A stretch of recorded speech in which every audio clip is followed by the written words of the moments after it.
Doctor Mani Ratnam அவர்களுக்கும் வசந்த் அவர்களுக்கும் பாதம் தொட்டு நான் வண்டியை தெரிவித்துக் கொள்கிறேன். டேய், இந்த கண்கள் தமிழ்நாட்டு பெண்கள் தூக்கத்தை கலைக்க போதுடான்னு சொன்னார்.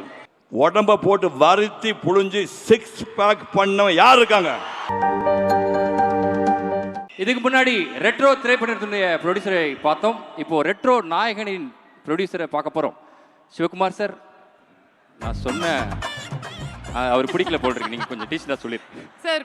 இன்னைக்கு நிறைய பேர் இந்த மேடையில் அவங்களுடைய வாழ்க்கை கதை சொல்லும் பொழுது உங்களுடைய பேர் நிறைய இடத்துல இருந்துச்சு. பிகாஸ் அவங்களுடைய வாழ்க்கையை நீங்கள் உங்களுடைய சின்ன சின்ன விஷயங்கள் பண்ணி சின்ன சின்ன உதவிகள் செஞ்சு மாற்றிருக்கீங்க. That is the kind of wonderful individual you are. Tamil சினிமானுடைய என்றும் என்றென்றும் மார்க்கண்டேயன். உங்களுடைய பலத்த கரகோஷங்களுடன் let's welcome Sivakumar sir on stage.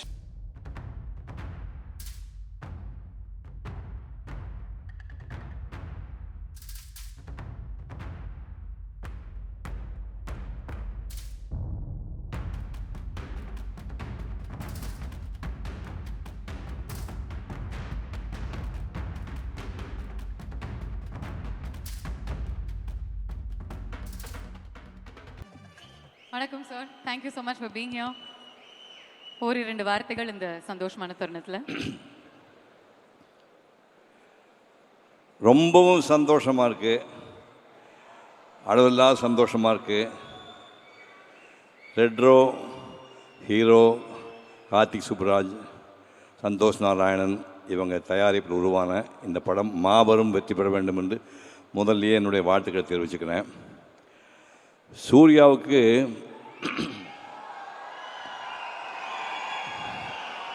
பதினேழு வயசு. சென்ட் பீட்ஸ் ஸ்கூலில் ஃபைனல் இயர் படிச்சுட்டு இருந்தார். இப்போ வீட்டுக்கு ஒரு ஜோதிடர் வந்தார், சொந்தக்காரர் தான், ஜோதிடர் வந்தார். 2 பசங்க ஜாதகத்தை கொடுங்க அப்படின்னாங்க. சூர்யா கார்த்தி ஜாதகத்தை கொடுத்தேன். பார்த்தாரு, பார்த்துட்டு இந்த பையன் கலைத்துறையில் பெரிய ஆள வருவான் அப்படின்னாரு. சூர்யாவா கார்த்தியா அப்படின்னேன். இல்லை சார், பெரிய தம்பி தான் அப்படின்னாரு. காலையிலேருந்து சாயங்காலம் வரைக்கும் 4 வார்த்தை தானே பேசுவான் அந்த பையன், அவன் கலைத்துறையில் வருவான்னு சொல்கிறீங்க. ஒருவேளை டைரக்டராக வருவானோ கார்த்தி சுப்ராஜ் மாதிரி, இல்லை கேமராமேனை வருவானே, முகத்தை வச்சு பண்ணுற தொழில் அப்படின்னா நடிகராக வர போகிறானா? ஆமாம் சார். யோ நீ லூஸாயா அப்படின்னா. அது மட்டும் இல்லை சார், உங்களை விட நல்ல ஆக்டர்னு பேர் வாங்குவார், உங்களை விட நிறைய அவார்டெல்லாம் வாங்குவார், உங்களை விட நிறைய சம்பாதிப்பார்னு சொன்னான். இந்த ஆள் ஏதோ மரம் கண்டு போச்சு போறதுக்கு, நீ போங்க சார்ன்ட்டேன். சூர்யா அதை பார்த்துட்டு இருந்துட்டு நான் நடிகனாக போகிறேன்னா ஐயோ ஐயோ, நடிகன் மகன் நடிகனானு தலையெழுத்து எனக்கு, அப்படியே எனக்கு ஆசையே இல்லைன்னு சொல்லி அதுக்கப்புறம் லயோலா காலேஜ் போய் பிகாம் முடித்தார். முடிச்சுட்டு பிஎன்டின்னு ஒரு கம்பெனியில் போய், பிஎன்டி கம்பெனியில் போய் எக்ஸ்போர்ட் கம்பெனியில் வந்து வேலை பார்த்துட்டு இருக்கிறார். வேலை பார்த்துட்டு இருக்கும்போது நாங்கள் வந்து மலேசியாவில் ஒரு கலை நிகழ்ச்சிக்கு போயிருந்தோம். தமிழ்நாட்டுக்கு எல்லா ஹீரோயினும் போயிருந்தோம். டாக்டர் வசந்தும் என் கூட வந்தார். நிகழ்ச்சி முடிஞ்சு வரும்போது, நிகழ்ச்சி ஒரு நாள் முன்னாடியே வசந்த் மெட்ராஸ் போகணுன்னு ஆசைப்பட்டார். மெட்ராஸ் போகும்போது எங்கள் ஃபேமிலி டாக்டர் கூட வந்தவர், அவங்களும் அதே ஃப்ளைட்டில் மெட்ராஸ் வராங்க. சூர்யாவுக்கு ஃபோன் பண்ணி, நம்ம ஃபேமிலி டாக்டர் வராருப்பா, நீ ஏர்போர்ட்டு போய் ரிசீவ் பண்ணி வீட்டில் ட்ராப் பண்ணு சொன்னேன். சூர்யா வந்து ஏர்போர்ட்டுக்கு போயிருக்காரு. டாக்டர் வசந்த் அதே ஃப்ளைட்டில் வராரு. சூர்யா பார்த்தாரு, இந்த பையன் யாருங்க அப்படின்னு முதல்ல பார்க்குறாரு. இந்த பையன் யாருங்கன்னாருங்க. சிவகுமாரோட சன்னுண்ணா. சரின்னு போயிட்டார். 2 நாள் கழித்து எனக்கு ஃபோன் பண்ணார். சார், உங்கள் பையனுக்கு சினிமாவில் நடிக்க ஆசை இருக்கா சார் அப்படின்னாரு. சத்தியமாக ஆசை கிடையாது, சுத்தமாக ஆசை கிடையாது, அதனால ஒரு டெக்ஸ்டைல் கம்பெனியில் வந்து வேலை பார்த்துட்டு இருக்கிறாருண்ணா. நான் பேசி பார்க்கட்டுமா சார்னாரு. பேசி என்ன பிரயோஜனம், கண்டிப்பாக நடிக்க மாட்டான் அப்படின்னா. இல்லை சார், நான் நேரில் பேசி பார்க்கணும். ஒரு நாள் காலையில் 7 மணிக்கு அவர் கம்பெனி கிளம்புக்கு முன்னாடி வந்தார். 2 பேர்த்த அறிமுகப்படுத்தி வச்சேன். தம்பி, உனக்கு சினிமாவில் நடிக்கிறதுக்கு ஆசை இருக்கா? ஐயோ பயமாக இருக்கு சார். என்ன ஏன் பயம்? 25 வருஷமாக உங்கள் அப்பா சினிமா நடிச்சிட்டு இருக்கிறாரு, அவர் உங்கள் வீட்டிலே இருக்காரு, அவரை பார்த்து பயப்படுங்க நீ? இல்லைங்க, எனக்கு சினிமா பற்றி ஒன்றும் தெரியாது, எங்களுக்கு எதுவுமே தெரியாத பையன்தான் வேணும் அப்படின்னு விட்டாங்க. 3 நாள் யோசனை பண்ணார். ஒரு அட்டம் பண்ணி பார்ப்போம், ஒர்க் அவுட் ஆச்சுன்னா பார்ப்போம், இல்லைன்னா பழையபடி கம்பெனிக்கே வந்துடலாம்னு சொன்னார். மேக்கப் டெஸ்ட்டுக்கு Mani Ratnam producer, Vasanth sir director, makeup டெஸ்ட்டுக்கு கூட்டிகிட்டு போகிறாங்க அந்த பையனை. நான் ஃபோன் பண்ணி மணிரத்னகிட்ட பேசினேன். சார், சிவகுமார் பையன்னு நீங்கள் ரொம்ப கற்பனையெல்லாம் பண்ணி எதிர்பார்த்துடாதீங்க, சினிமா பற்றி எதுவுமே அவனுக்கு தெரியாது, அவன் 22 வயசு வரைக்கும் மெட்ராஸ் கூட என் ஷூட்டிங் எதையுமே பார்த்ததில்லை.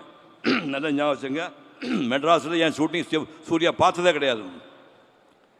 நீங்கள் மேக்கப் டெஸ்ட் பண்ணி பார்த்து ரொம்ப எதிர்பார்த்தேன் சார், உங்கள் பையன் ஏமாற்றிட்டான் சாரி அப்படின்னு திருப்பி அனுப்பி ரிஜெக்ட் பண்ணிங்கன்னா அவன் லைஃப் வீணாக போடு, இப்போவே அனுப்பிடுங்கண்ணே. We have 200% confidence in him, will take care of him அப்படின்னு சொல்லி டெஸ்ட் எடுத்து ஓகே பண்ணிட்டாங்க. நேருக்கு நேர் படம் ரிலீஸ் ஆச்சு. அந்த முதல்ல கேட்டீங்கல்ல, அவள் வருவாளா பாட்டு, அந்த பாட்டு ஷூட் பண்ணியாச்சு. அந்த படத்தை பார்த்து டைரக்டர் ஒரு வார்த்தை சொன்னார், இந்த க்ளோஸ்அப்பில் இருக்கிற சூர்யா கண்கள் வந்து தமிழ்நாட்டுக்கு பெண்கள் தூக்கத்தை தொலைக்கக்கூடிய கண்கள். டேய், இந்த கண்கள் தமிழ்நாட்டு பெண்கள் தூக்கத்தை கலைக்க போகுதுடான்னு சொன்னார். அப்படி சினிமாவையே கணவர் கூட நினைக்காத இந்த பையனை ஒரு நடிகனாக்கிய டாக்டர் மணிரத்னம் அவர்களுக்கும் வசந்த் அவர்களுக்கும் பாதம் தொட்டு நான் நன்றியை தெரிவித்துக் கொள்கிறேன். அதுக்கப்புறம் ஒரு 2 படம் சரியாக போகல, ஏன்னா அவருக்கு ஒன்றுமே தெரியாதில்ல. அப்புறம் பாலான்னு ஒரு டைரக்டர் வந்து நந்தான்னு ஒரு படத்தை எடுத்து, டேய் தமிழ்நாட்டில் மிகச்சிறந்த நடிகர் ஒருத்தனை வருவிடான்னு ப்ரூவ் பண்ணார். அந்த பாலாவுக்கு இப்போது நான் நன்றி தெரிவிக்கிறேன். ஒரு ஃபுல் ஃப்ளெஜ்டு ஹீரோ ஆனுங்கிறதுக்காக ஒரு ஜீன்ஸ் பேண்ட் போட்டுட்டு 4 மணி நேரம் டான்ஸ் ஆடுவார் வீட்டில். 4 மணி நேரம் நான் பார்த்துருக்கேன். பேர் பாடியில் ஸ்வெட்டு ஒழுகிட்டே இருக்கும். 4 ஹவர்ஸ் நான் சாப்ப டான்ஸ் ஆடுவார், டான்ஸ் கற்றுவங்கிறதுக்காக. அதுக்கப்புறம் சங்கர் மாஸ்டரு, பாண்டியன் மாஸ்டர் கூட்டு அதிகாலை 4 மணிக்கு பீச்சில் போய் குட்டிக்கரணம் போட்டு ஸ்டண்ட்டெல்லாம் கற்றுக்கிட்டுறாரு. என்னுடைய சித்தறிவு கட்டியவரை இங்கே சொல்கிறேன், உடம்பை போட்டு வருத்தி புழிஞ்சு 6 பேக் பண்ணவன் யார் இருக்காங்க? ரொம்ப ஹம்பிளாக சொல்கிறேன், சூர்யாவுக்கு முன்னாடி 6 பேக் பண்ணவங்க தமிழ்நாட்டில் எந்த நடிகர் இருக்கிறான்?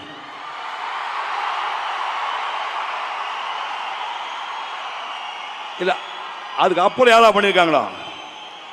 கார்த்தி பண்ணியிருக்கானா? சார் 6 பேக்னு ஒன்று இருக்குன்றதே எனக்கு அவரை பார்த்து தான் சார் தெரியும். பட் அந்த மாதிரி உடம்பை போட்டு வளர்த்துறது தப்புன்னு அதுக்கப்புறம் இவர் எச்சரிக்கை பண்ணார். இந்த மாதிரியெல்லாம் பண்ணி இப்போ 28 வருஷம் ஆகுது. இவர் ஒரு மகத்தான் நடிகனாக உருவாக்கி அத்தனை டைரக்டர்களுக்கும், கார்த்தி சுப்ராஜ் உட்பட அத்தனை தயாரிப்பாளர்களுக்கும் மனப்பூர்வமான நன்றியை தெரிவிக்கின்றேன். இந்த ரெட் ரோஸ் படம் மாபெரும் வெற்றி பெற உங்கள் பேராதரவு வேண்டும் என்று கேட்டு விடைபெறுகின்றேன். நன்றி, வணக்கம். Thank you sir. அப்படியே நீங்க கொஞ்சம் நிக்கணும் அங்க, பிகாஸ் கார்த்திக் சுப்பராஜ் அவர்களுடைய அப்பாக்கும் இந்த ரெட்ரோ படம் ரொம்பவே ஸ்பெஷல். கஜராஜ் சார், உங்களை அன்புடன் மேடைக்கு அழைக்கின்றோம்.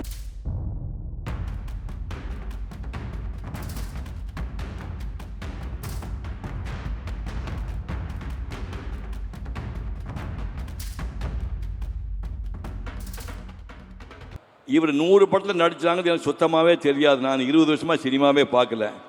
எனக்கு தெரியாமல் இந்த மாதிரி நடிச்சிருக்கிறாரு. 100 படமாக ஆயிடுச்சுன்னா ஷாக்கிங்காக இருக்குயா. Century போட்டுறாரு sir. 100 படங்களை நடித்ததுக்காகவும் இப்படி அற்புதமான ஒரு மகனை பெற்று இயக்குனராகிறதுக்காகவும் உங்களுக்கு மனப்பூர்வமான வாழ்த்துக்களை தெரிவித்து இந்த பரிசு கொடுக்கின்றேன்.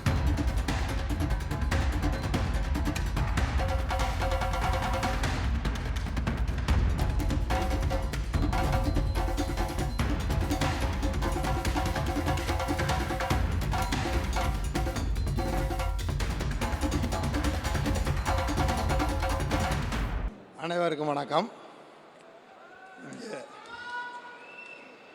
சினிமாவின் லெஜண்ட்ஸ் இங்கே இருக்காங்க. சிவகுமார் சாரும் நாசர் சாருக்கும். அவங்களுக்கு முன்னாடி நான் என்ன பேசுகிறேன்னு எனக்கு தெரியல. எனக்கு இந்த மேடையில் இதான் ஃபஸ்ட்டு டைம் எவ்வளோ பெரிய மேடையில் நான் நிற்கிறது. அதற்கு என்னை பெற்ற இறைவனாகிய எங்கள் அம்மா அப்பாவிற்கு நன்றி தெரிவிச்சுக்கிறேன். அவங்க தான் எனக்கு முதல் கடவுள். எங்கள் அம்மா அப்பா தான் எனக்கு முதல் கடவுள். அவங்களுக்கு நன்றியை தெரிவிச்சுக்கிறேன். அடுத்து நான் இந்த 100 படம் நடிக்கிறதுக்கு எனக்கு முதல் படத்தில் வாய்ப்பு கொடுத்த என் மகன் கார்த்திக் சுப்பாராஜுக்கு நன்றி தெரிவிக்கிறேன். முதல் படம் பீஸா, 100வது படம் ரெட்ரோ. ஆமாம், இந்த ரெட்ரோவில் எனக்கு என்ன ஸ்பெஷல்னா, சிவகுமார் சார் என் அன்பு செல்வன் சூர்யா சார் அவர் கூட நடித்தது உண்மையிலே எனக்கு மிகப்பெரிய விஷயம். அவரை பற்றி எல்லாருமே பெருமையாக சொல்லிட்டாங்க. அவர் அகரம் ஃபவுண்டேஷன் மூலமாக எத்தனையோ பேர் பயனடைஞ்சிருக்காங்க. ஸோ அவரை மாதிரி வாழணுன்றது எல்லாருடைய விருப்பமாக இருக்கணும். பட் வாழ்வது ரொம்ப கஷ்டம், அவர் மாதிரி வாழ்வது. அவர் கூட நடித்தது எனக்கு மிக பெருமையாக இருக்குது. அவருக்கு வாய்ப்பு கொடுத்த கார்த்திக் சுப்பாராஜ் என் பையனுக்கு மீண்டும் ஒரு முறை நன்றி தெரிவிச்சுக்கிறேன். அவர் எல்லாரையுமே கேர் எடுத்துக்குவார் சூர்யா சார். ஒரு சின்ன விஷயம் சொல்கிறேன். ஷூட்டிங் அப்போ ஒரு போட் சீனு, அந்த போட் சீனில் ஜோஜி ஜார்ஜ் அவர் உட்கார்ந்துருக்காரு. காற்றடிக்குது, அந்த அந்தமான் ஐலண்டில் காற்றடிக்குது. அந்த போட் அப்படியே நகழும் போது எல்லோரும் பார்த்துக்கிட்டு இருக்கோம். சூர்யா சார் ஓடி போய் அந்த கைத்தை பிடிச்சி இழுக்கிறாரு. அது உண்மையிலே அன்றைக்கி நான் பார்க்கும் பொழுது அவர் எவ்வளோ தூரம் ஒரு கோ ஆர்டிஸ்ட்கிட்ட அவங்களுடைய கேர் எடுத்துக்கிறாருன்றதை அன்றைக்கி நான் பார்த்தேன் நான். ஸோ அவருக்கு மிகப்பெரிய நன்றி. அவர் கூட நடித்ததுக்கு நான் மிக பெருமை அடைகிறேன். நன்றி. இந்த படம் மிகப்பெரிய வெற்றி அடைய மீண்டும் ஒரு முறை என்னை படைத்த இறைவனாகிய எங்கள் அம்மா அப்பாவிடம் வேண்டிக் கொள்கிறேன். நன்றி, வணக்கம். இதற்கு வாய்ப்பளித்த ப்ரொடியூசர் 2D ப்ரொடியூசர் ராஜசேகர் சாருக்கும், ஸ்டோன் பெஞ்ச் என் மருமகன் கார்த்திகேயனுக்கும், ஆமாம் அவர் என் மருமகன் தான், அவருக்கும் நன்றியை தெரிவிச்சுக்கிறேன். நன்றி, வணக்கம்.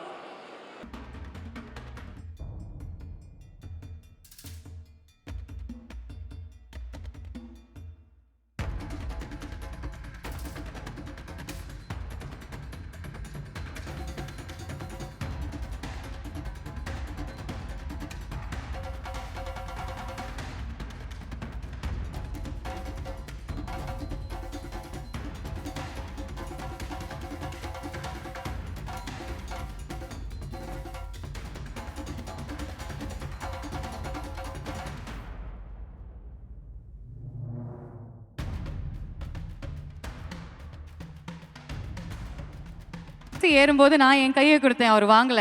மகன் கொடுத்த உடனே அந்த பாசம் மாறுமா, அழகா வாங்கிட்டு போனாங்க. இதே மாதிரி உங்களுடைய ரிலேஷன்ஷிப் சிவகுமார் ரொம்ப லவ்விங்கா சார் இருக்கணும். இருந்து எனக்கு ஒன்று தோணுச்சு. அது என்ன அப்படின்னா, சார் எனக்கு இந்த ஜோசியம் ஜாதகம்லாம் எந்த அளவுக்கு உண்மைன்னு எனக்கு தெரியாது, ஆனால் எங்கால் உண்மையானவர் சார். அந்த உண்மைக்கு யாருமே கணிக்க முடியாத உயரத்துக்கு அவர் போய்கிட்டே இருப்பார். அதில் இதை சொல்கிறதுல எனக்கு ரொம்ப பெருமை சார். தேங்க்யூ.